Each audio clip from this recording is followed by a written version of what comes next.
friends. I'm Ed Royce. I chair the Foreign Affairs Committee, as you know, and I am very proud to call Janet Wynn a friend, not just because of the good work that I've watched her do over the years, but also because in many ways she embodies the American dream, right? Just like so many here embody that American dream. You, your families, you represent that dream.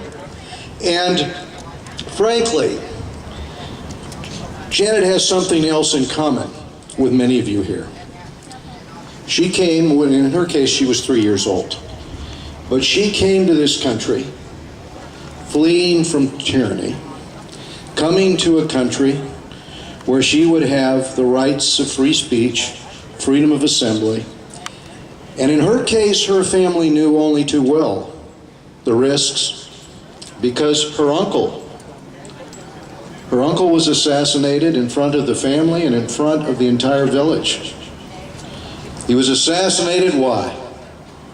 Because he was, well, many people were killed. They were presumed to be bourgeoisie, or they were soldiers, they were enemies of the revolution in the minds of the communist revolutionaries. But what was so horrific was when Janet talks about these issues, she saw it, her family saw it firsthand. So she speaks from the heart. She has standing to speak on this.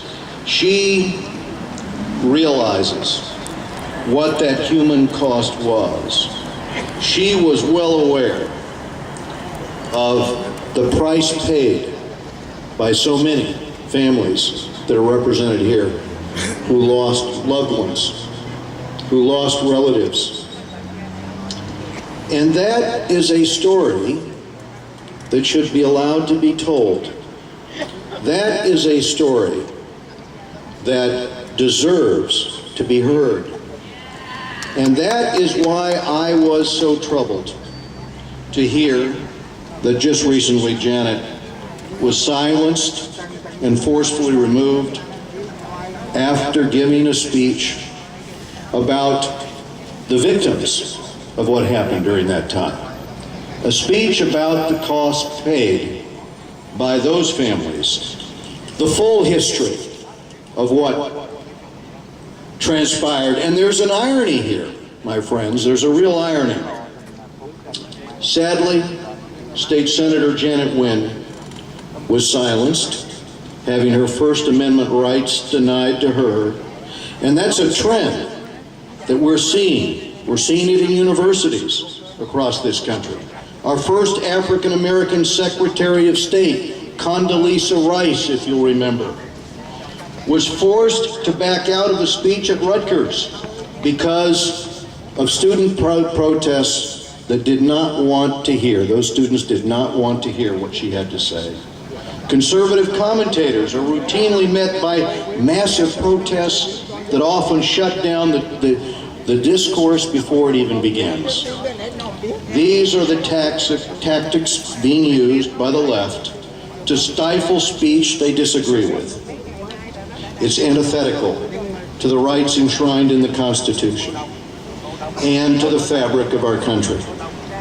In Congress, I worked with Janet Wynn, and there's a certain irony here too. I worked with Janet on human rights, on a human rights initiative as it related to Vietnam, and on broadcasting, right, Janet? Broadcasting in Vietnam and in China so that those who could not hear another point of view were allowed surrogate radio to hear the other side of the story, to hear the full story. And she helped me when we wanted to permanently authorize Radio Free Asia. We had built the largest broadcasting station in the world on Tinian Island, and to permanently put that in place. And frankly, I'm shocked that the same tactics that we see being used in those countries to stifle speech where the authorities disagree are used to stifle people like my friend, Senator Janet Wynn. That is why I stand with Janet. Thank you.